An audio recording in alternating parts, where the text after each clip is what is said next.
Сәлем, каналға қош келдіңіз. Есімім Нұрбақыт, мен 27 айлық баланың анасымын. Егер сізге баланы сүттен шығару тақырыбы қызық болса, осы видеоны көре беруді жалғастыра беріңіз. Баланы сүттен шығарғаныма бір аптадай болып қалды, және де осы жолмен сізбен бірге бөлісуді ұйғардым. Егер сіз балаңызға сүт беріп жүрсеңіз, емізіп жүрсеңіз, немесе белгілі бір себептермен баланы еміздіре алмай, жай ғана сүтіңізді сауып, бөтелкемен беріп жүрсеңіз, және де тағы да бір мысал, дүкендерден сатып алынған қоспаларды дайындап, балаға бөтелке арқылы беріп жүрсеңіз, оның барлығы дұрыс. Яғни тек қана радикалды пікірді ұстануға шақырмаймын, яғни сіз тек қана сүт беріңіз деп айтпаймын бұл видеода. Сіздің өзіңіздің отбасыңызға не жұмыс жасайтын сізден артық ешкім білмейді, сондықтан да егер сізге белгілі бір тамақтандыру тәсілі ыңғайлырақ болса, сол нәрсеге бекем болуыңызды, сол нәрсені қайталап жалғастыра беруіңізді сұраймын. Әсіресе бала мен ана тақырыбында сізден артық балаңызға не дұрыс екенін ешкім білмегендіктен бұл жерде ешқандай даттайтын сөз, критикаға орын жоқ. Керісінше сіз өзіңізге не дұрыс екенін білгендіктен сол нәрсені жасай беруіңізді сұраймын. Бұл видео тек қана менің емізу жолымды көрсететін ақпарат көзі. Ал егер сіз өзіңіз сүтті еміздіре берем десеңіз, еміздіре бересіз, немесе тоқтатамын десеңіз, тоқтатасыз. Қай уақытта, қай жерде, қай кезде екенін тек қана сіз шешесіз. Соны айтып өтейін дегенмін.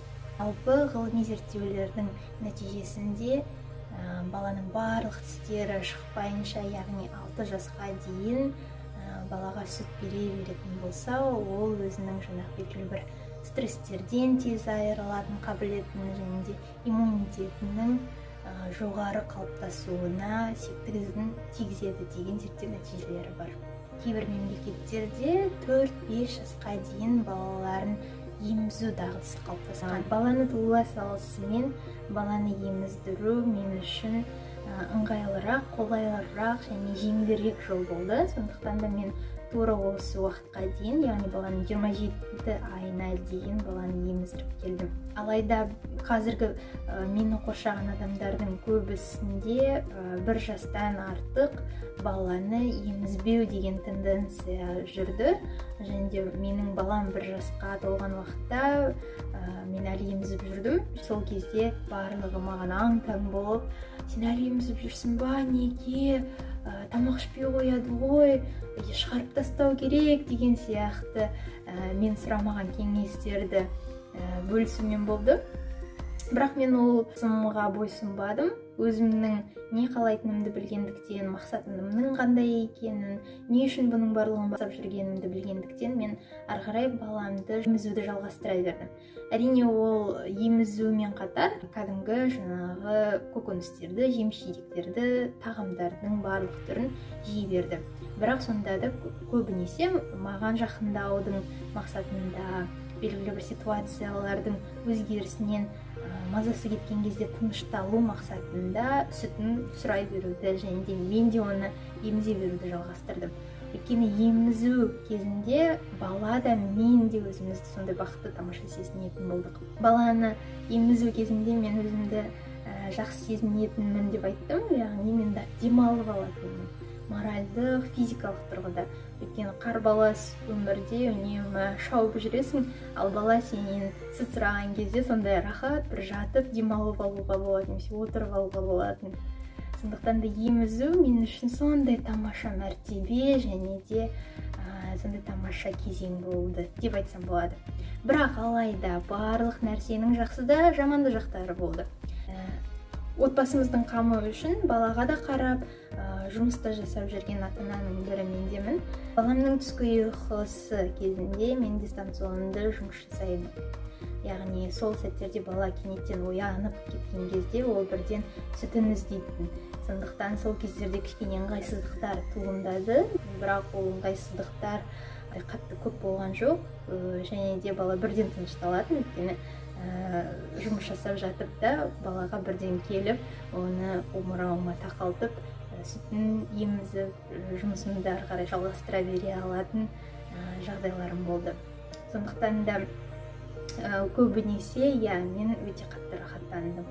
Және де сүтті беру, сүтін ішу бала үшін сондай тамаша кезең болды деп айтсам болады. Өйткені өзіңіз білесіз, бала ауырып қалған кезде, немесе тісі шығып жатқан кезде, және тағы да баланың өмірінде белгілі бір өзгерістер болып жатқан кезде бала әрине мазасы кетеді. Сол тыныштандырудың құралы осы сүтте болды. Сондықтан да бала үшін жай ғана еміп жату, сүт ішпесе де еміп жату сондай рахатқа бөлейтін құрал болған деп есептеймін. Сонымен осы баламды сүттен шығаруға қалай дайын екенімді білдім деген сұраққа мен былай жауап беруші едім. Жұмыс жағындағы жобаларым үлкейгендіктен мен қазір баламды жұбайыммен қалдырып өзім жырақта жүрем. Сол сәттерде балам сүтін қатты көп іздей бермес үшін және де мазасы кеткенін болдырмау үшін баланы сүттен шығаруға дайын екенімді өзім сезіп жүрдім. Бұл ретте менің жұбайым жақсы көмектесті десем болады, өйткені балаға өзі қарап, өзі тамағын беріп, яғни менің жоқтығымды ондай қатты білдіртпейтін. Бірақ әрине мен үйге қайтып келген кезде ол бірден өзінің сүтін іздейтін. Жұбайыммен бірге қалған күндері мазасы кетпеуін болдырмас үшін осы баланы сүттен шығаруға шешім қабылдадым. Және де бұл шешім менің отбасыма дұрысырақ екеніне көзім де қазір жетіп отыр.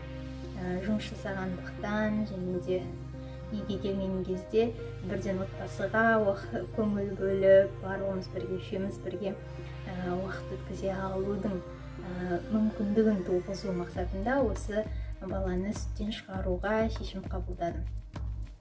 Тағы да айта кететін жағдай, баланы сүттен шығарудың алдында мен балама кәдімгідей осы қарапайым сөздермен түсіндіре бастадым. Біз сүтке сау-сау деп айтамыз. Яғни осылай алақаныммен омырауыма сау-сау деген белгіні көрсетіп, сау-сау, рахмет деп, біз енді сүтті ішуді доғарамыз деп тікелей осындай сөздермен айта бастадым. Яғни баланы дайындай бастадым. Әрбір сүтті еміп болғаннан кейін сау-сау, рахмет, сүт деп мен өзім айтатынымда бала да менің айтқанымды қайталайтын. Яғни ол бірте-бірте бала түсіне бастады. Яғни біз сау-сау деп айтатынымызды. Сөйтіп ол күнделікті сау-сау деп қоштасып айтып жүрді де, сөйтіп белгілі бір уақытта бала сүт сұраған кезде мен балам айтатын болдым. Біз сүтке сау-сау деп айтамыз ғой, болды, мен саған сүт бере алмаймын, сен қазір мына сүтті іше аласың деген вариацияны ұсынатынмын. Саған қатты қазір қиын, сүтіңді ішкің келіп тұр, сүт ішу сондай тамаша, мен білемін, біз сүтке сау-сау деп айтамыз деп өсімдіктен жасалған сүттің басқа түрін ұсынатын болдым. Әрине сол кезде жылайтын болды, қатты жылайды, мазасы кетеді. Тура сол сәтте сіздің партнеріңіз, яғни жұбайыңыз, немесе кез келген бір басқа жақын тартатын туысқаныңыз көмектессе жақсы болады.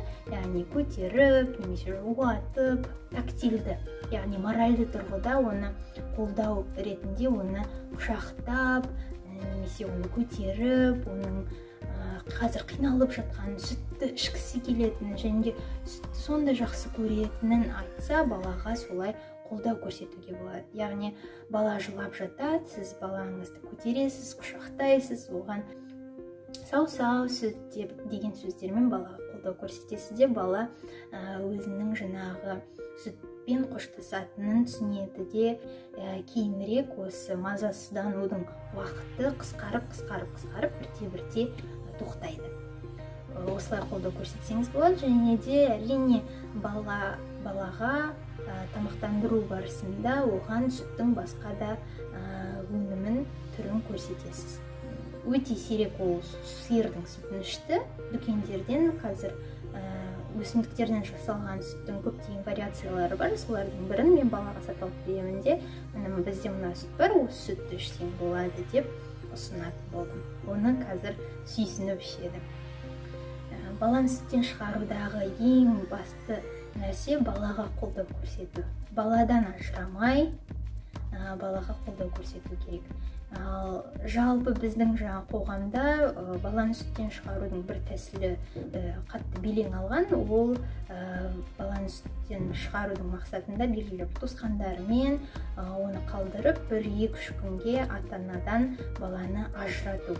Яғни сіз балаңызды туысқаныңыздың үйінде қалдырасыз да өзіңіз балаңызбен бірге 1-2 күнге бойы бірге болмайсыз.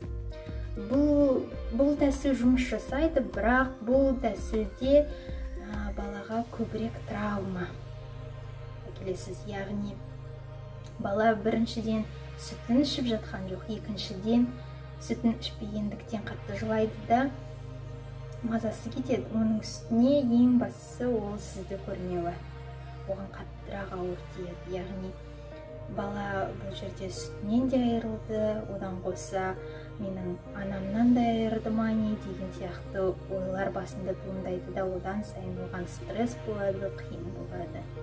Оның үстіне ата-аналар балаларына айтып кетпейді ғой.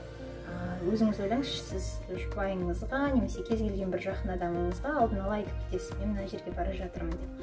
Ал балаңызға айтып кетпейсіз. Сол айтып кетпегеніңізден бала болды, мен ата-анамнан айырдым, мен ата-анама керек емеспін деген қорқыныш сезімі туындайды да, кез келген сәтте сіз кетіп бара жатқан кезде сіз қазір келем ғой, 5 минуттан кейін келем ғой десеңіз де бала сізге сенбейтін болады. Өйткені балаңызды тура сол күні қалдырғаныңыздың кесірінен оның миында сондай бағдарлама жазылып қалады. Кез келген сәтте кенеттен мені анам тастап кетуі мүмкін деген қорқыныш қалып қалады да, ол оған одан сайын ауыр тиеді. Сондықтан да бұл тәсілді жасамауыңызды қатты өтініп сұраймын. Өйткені бұл нәрсе өте тез, жылдам көмектескенімен балаға сіз тек қана үрей мен қорқыныш әкелесіз. Балаңызды қалай тамақтандырсаңыз да, сіз тамаша ата-анасыз. Бұл тек қана менің жолым болатын. Осы видеоны тамашалағаныңыз үшін сізге рахмет. Менің келесі видеоларымда кездескенше сау-сау.